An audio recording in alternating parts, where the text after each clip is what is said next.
A Igreja Bíblica da Paz traz até você uma mensagem que pode mudar a sua vida.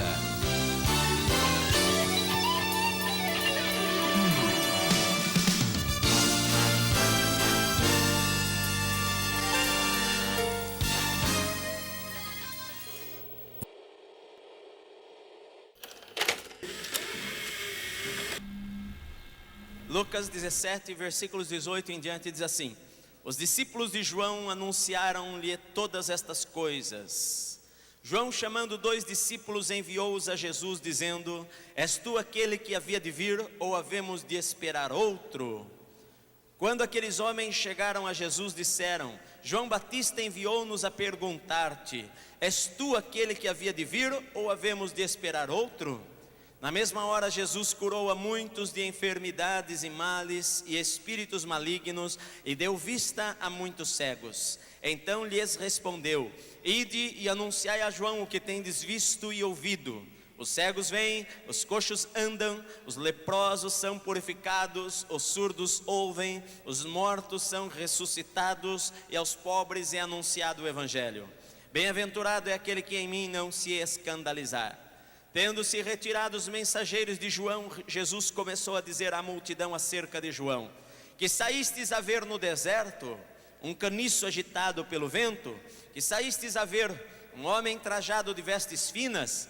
Não, os que andam com preciosas vestes e vivem no luxo estão nos palácios reais. Mas que saístes a ver um profeta? Sim, eu vos digo, e muito mais do que profeta.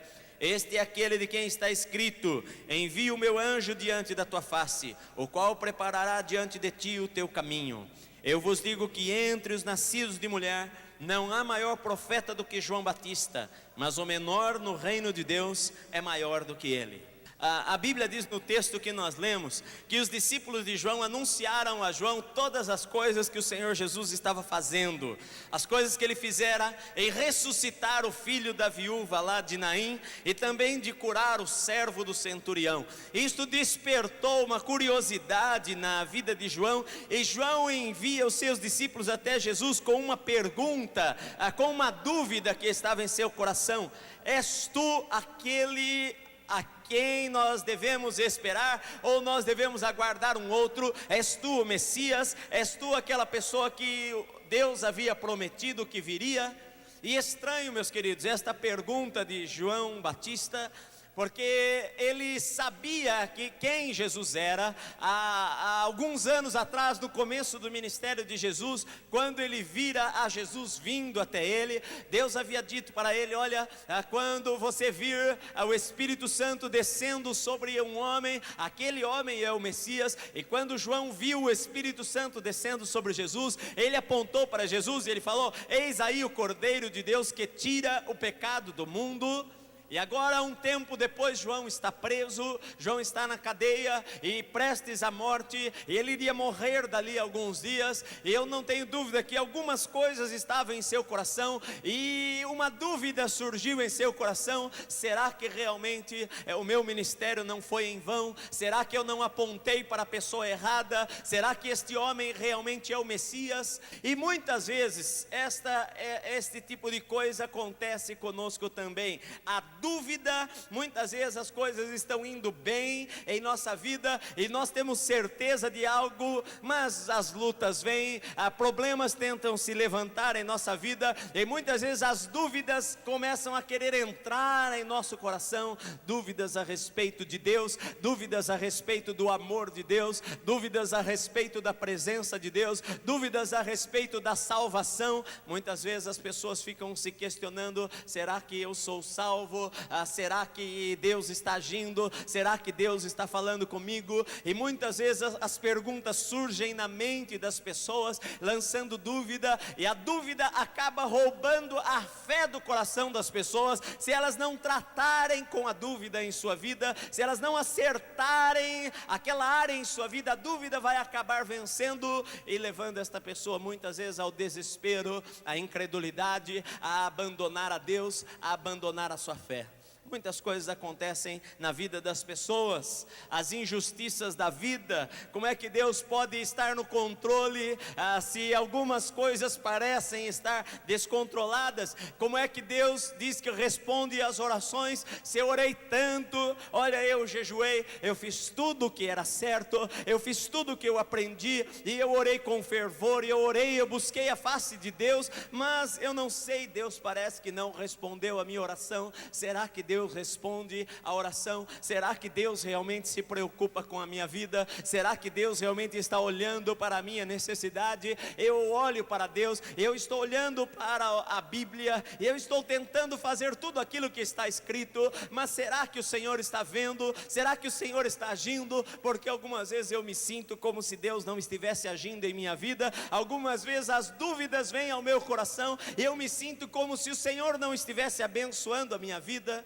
Muitas vezes, quando as pessoas estão debilitadas fisicamente, queridos, elas têm a tendência a questionamentos. Quando uma pessoa ela está sofrendo fisicamente, ou quando João estava aqui na prisão, porque ele talvez não esperava morrer daquela maneira, e ele sabia que havia uma sentença sobre a sua vida, e ele estava fisicamente limitado àquele espaço daquela prisão, e isso começou a trazer conflitos em sua mente, e muitas vezes acontece com as pessoas também, quando alguma coisa sai do normal em sua vida, surgem as dúvidas sobre o caráter de Deus, se Deus é fiel, se Deus é justo, se Deus é amor, se Deus cuida, porque certas coisas acontecem com algumas pessoas, se Deus olha, porque algumas coisas acontecem com certas pessoas, se Deus está no controle, porque certas coisas parecem estar fora do controle. Se Deus diz que supre as necessidades, porque então eu estou com tantas lutas financeiras em minha vida? E muitas vezes as pessoas acabam permitindo que a dúvida entre em seu coração, e a dúvida até pode vir querer bater a sua porta, mas se você permitir que ela resida lá em tua vida, meu querido, você vai sofrer, e você vai perder realmente as bênçãos do Senhor sobre você. Eu estava um tempo atrás pregando sobre a vida de Moisés, e vocês viram que Moisés teve muitos problemas, porque ele quis agir pelas suas próprias forças. Ele sabia que ele era o libertador de Israel, e então ele falou, bom, eu vou fazer alguma coisa, porque Deus falou em meu coração que ele tem um plano para a minha vida. E Moisés agiu antes da hora de Deus, agiu antes do tempo, agiu fora de tempo, porque, meu querido, Deus pode ter um plano para a tua vida, mas se você errar o momento de Deus, você vai sofrer as consequências daquilo por errar o momento de Deus. Deus pode ter planos maravilhosos para você, como ele tinha para Moisés, e Moisés pensou, não é agora, e então Moisés foi lá e matou o egípcio, e a Bíblia diz que foi descoberto, ele teve que fugir do Egito para o deserto, e ficou no deserto ali por 40 anos, e ele tinha sonhos em seu coração, mas ele teve que deixar os seus sonhos de lado. Ele se sentiu uma pessoa fracassada. Eu não tenho dúvida de que Moisés ficou com dúvidas sobre Deus, Moisés ficou com dúvidas sobre o plano de Deus para a sua vida. E eu tenho certeza que lá no deserto ele perguntou para o Senhor, mas Deus, por que estas coisas aconteceram comigo? Deus, por que eu estou aqui agora sozinho? Deus, por que eu estou neste deserto? Deus, por eu não entendo, Senhor, eu achei que eu estava fazendo tudo certo, mas as coisas deram todas erradas. Na verdade ele não estava fazendo, ele estava fazendo aquilo que talvez ele achava que era certo, mas não era o que Deus achava que era certo, não era o que Deus tinha de melhor para a sua vida. E quando a gente age, meu amado, apenas baseados no nosso entendimento, nós vamos sofrer as consequências, e muitas vezes depois daquilo o diabo vai vir para lançar dúvidas sobre o caráter de Deus, sobre a bondade de Deus, sobre a fidelidade de Deus, sobre a justiça de Deus, e nós podemos perder a nossa fé se nós deixarmos que o diabo faça estas coisas. Muitas vezes depois de um fracasso a pessoa fica em dúvida. Muitas vezes depois que ela tentou alguma coisa e não deu certo, ela fica com dúvida. Muitas vezes depois da oração que ela achou que era a oração da fé e o doente não levanta, ela fica com dúvidas. Muitas vezes depois de ela tomar uma atitude ousada, pensando, não, vamos lá que eu vou vencer, mas ela não acontece que ela não vence porque ela estava fora do horário de Deus para a sua vida, então ela vem a dúvida ao seu coração. Geralmente, meus amados, as lutas vêm em nossas vidas quando nós erramos o alvo. Geralmente as lutas vêm em nossa vida quando nós erramos a direção, quando nós somos precipitados, quando nós não sabemos esperar pelo mover do Espírito, quando nós não sabemos esperar pelo mover de Deus, quando nós colocamos o nosso carro na frente do carro de Deus, quando nós agimos pela nossa própria sabedoria, então sofremos as consequências daquilo, e a dúvida vem em nosso coração, e muitas vezes aprisiona a vida das pessoas. Lá naquele livro O Peregrino, John Bunyan, ele fala que o cristão, ele ficou preso no castelo da dúvida por uma semana, e ali ele sofreu tormentos terríveis, porque a dúvida é uma coisa terrível. Quando ela vem na mente da pessoa, ela causa depressão ao coração da pessoa, ela abate o coração da pessoa. E alguns salmistas perguntaram isto para Deus: Senhor, até quando eu vou estar assim e o Senhor não vai agir? E dúvidas entraram no coração daquelas pessoas. Mas nesses momentos escuros que a dúvida quer entrar em nossa vida, nós precisamos aprender a fazer como João Batista fez: irmos a Jesus, trancarmos a porta do nosso quarto e falarmos com Deus, que pode resolver as nossas dúvidas e pode revelar a palavra para nós e dar a direção certa para a minha vida e para a tua vida, meu amado. Eu me lembro quando eu me converti há 20 anos atrás. Eu amava a Deus com todo o meu coração, mas por muitas vezes o diabo falava em minha mente. Um dia eu acordava bem e me sentia lá no céu, mas no dia seguinte eu levantava meio abatido, e as dúvidas vinham em minha mente, perguntando lá no meu coração: olha, será que você é salvo? E eu muitas vezes me sentia o pior perdido que pudesse haver na terra. Outros dias me sentia cheio do Espírito Santo. Aí no dia seguinte eu me sentia novamente vazio e me sentia perdido, e aquela dúvida atormentava a minha vida, até que um dia eu fui para o meu quarto, eu tranquei a porta e eu orei a Deus. Eu falei: Senhor, eu não quero mais ficar nesta dúvida, eu quero estar baseando a minha vida na tua palavra. Eu aprendi, meu amado, a basear a minha vida na palavra de Deus. Quando nós confiamos na palavra do Senhor, a dúvida vai sair do nosso coração e da nossa vida, porque esta palavra é infalível. Ela vai acontecer do jeito exato que ela está escrita. Nós temos que fazer algumas coisas que são importantes para nós. Primeira delas, nós precisamos aprender a confiarmos no Senhor com todo o nosso coração, com toda a nossa vida, com toda a nossa força. Confiarmos no Senhor, termos a certeza que o Senhor, aquilo que o Senhor falou é exatamente aquilo que Ele vai fazer, que aquilo que está escrito é exatamente aquilo que vai acontecer. E embora você possa ser que não entenda muito bem as coisas no momento, você deve aprender a confiar em Deus com todo o teu coração e com toda a tua vida, sabendo que Deus tem cuidado de você e que Ele não vai deixar você naquela situação para sempre, meu amado. A segunda coisa que nós precisamos aprender a confiar no caráter de Deus, que Deus não muda. Porque o diabo vai falar em nossa mente, as dúvidas vão surgir em nossa mente com relação ao caráter de Deus. Por quê? Deus é bom? Não, Deus não é tão bom. Como é que um Deus bom pode permitir que tantas coisas ruins aconteçam? Como é que um Deus bom pode permitir que tantas guerras aconteçam? Como é que um Deus que ama pode permitir que tantas crianças fiquem pelas ruas? Como é que um Deus que ama pode permitir uma guerra sangrenta em que crianças são mortas e velhos e mulheres? Como é que Deus pode ser bom? Deus na verdade não é bom. Então muitas vezes as dúvidas vêm sobre o caráter de Deus. Deus na verdade não é justo, porque eu olho para o ímpio e o ímpio prospera, o ímpio vai em frente, mas eu olho muitas vezes para o justo e vejo que sofrimentos vêm também sobre a vida dos justos. Na verdade eu acho que Deus não é fiel, eu acho que a palavra não é verdade, e muitas vezes as dúvidas vêm em nosso coração para questionarmos o caráter de Deus. Será que Deus é realmente assim?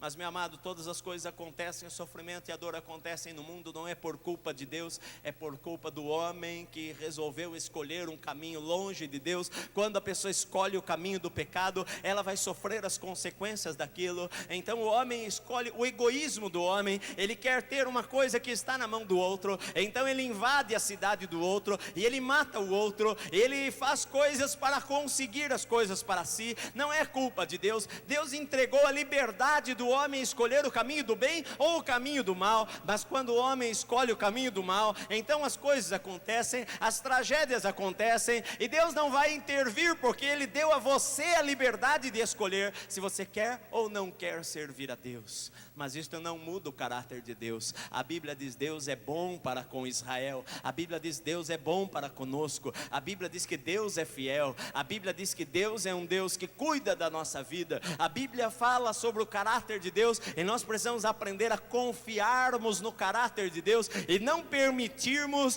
que as circunstâncias ao nosso redor ou as dúvidas que querem entrar em nosso coração possam dizer o contrário do que a Bíblia diz. Nós temos que nos apegarmos ao Senhor, apegarmos à Bíblia e termos certeza do caráter de Deus, que não muda. Ele não muda jamais. A terceira coisa que nós precisamos, meu amado, nós temos que nos apegarmos a algumas âncoras que vão nos sustentar lá no meio da tempestade em nossa vida, porque algumas situações podem parecer querer envolver a vida da pessoa. João estava lá naquela prisão, sozinho, longe de muitas pessoas que ele amava. Eu tenho certeza, os seus discípulos não podiam ir a toda hora visitá-lo. Os seus discípulos mandavam talvez recado para ele. Eu não sei se João foi torturado naquele lugar, mas ele estava ali se sentindo sozinho. E algumas coisas que nós precisamos ter em nosso coração para atravessarmos estas coisas e vencermos a dúvida em nossa vida também, meu amado. Algumas âncoras para sustentar a nossa fé é nós sabermos primeiramente que Deus é um Deus todo-poderoso e que pode resolver qualquer coisa em nossa vida, e que pode interferir na nossa história, e que pode interferir em nossa vida, e que pode mudar a nossa situação. Deus tem todo o poder em suas mãos, Deus tem toda a autoridade em suas mãos, Deus tem todo o conhecimento em suas mãos. Eu não posso duvidar disto. Eu sei porque eu sei que o Deus a quem eu sirvo pode todas as coisas. Eu devo descansar no Senhor ao saber estas coisas em minha vida, meu querido. Há alguns anos atrás, nós estávamos para mudar do outro prédio, e nós vimos um prédio ali na Vila Guilherme, que era um prédio muito grande, maior do que este aqui, e para nós aquele era um lugar excelente, e nós fomos até lá, e nós quisemos alugar aquele lugar, e nós andamos ali, e oramos ali, e foi grupos de irmãos orar naquele lugar, e nós oramos lá na rua, e nós clamamos a Deus ali por aquele lugar, e nós demos volta naquele prédio, e nós fizemos tudo o que nós sabíamos que nós poderíamos fazer, e pedimos: Senhor, dá-nos este lugar parece ser maravilhoso para nós. Mas, meu querido, depois nós entendemos que Deus não quis dar para nós aquele lugar. E eu não fiquei com raiva de Deus, eu não fiquei bravo com o Senhor. Quando não deu certo a negociação com aquele lugar, eu fui para a minha casa e eu orei. No meu coração eu pensei: bom, aquele é o melhor para nós. Mas eu orei, eu sabia que se Deus não deu, é porque Deus sabe o que é o melhor para nós, e Deus cuida da nossa vida. E eu então resolvi confiar no Senhor, resolvi descansar em Deus, resolvi saber que Deus estava cuidando da nossa vida em qualquer circunstância, ainda que eu não estava entendendo, e não poderia jamais duvidar da fidelidade de Deus, duvidar de que Deus responde orações, duvidar da bondade de Deus, e duvidar de que Deus teria o melhor para nós. Não, eu falei: não, Senhor, eu sei que o Senhor tem o melhor para nós, e se uma porta está fechada, é porque o Senhor tem uma outra porta aberta à nossa frente, e se uma porta está fechada diante de nós, é porque o Senhor tem algo melhor ainda para a nossa vida. Então eu vou confiar em Ti. E daí depois, uns dias, Deus abriu as portas deste lugar e nós mudamos para cá e tem sido uma bênção estarmos aqui. E depois eu vim, depois de um tempo, de uns meses, começou a época de chuvas. Eu comecei a ver pela televisão aquelas enchentes. E eu vi o prédio lá onde nós queríamos mudar. Apareceu na televisão aquela rua com 1 metro e pouco de água. E não tinha condição das pessoas passarem ali naquele lugar. E eu pensei, bom, nós tem coisas que nós não sabemos. Mas Deus é um Deus que sabe todas as coisas. E Ele cuida da nossa vida, dos mínimos detalhes. Então eu não preciso duvidar de Deus. Porque eu sei em quem eu tenho crido. E que o Senhor sempre tem o melhor para as nossas vidas. Se você não entende agora, descanse no Senhor e entregue nas mãos de Deus e saiba que Deus está cuidando de você, meu amado.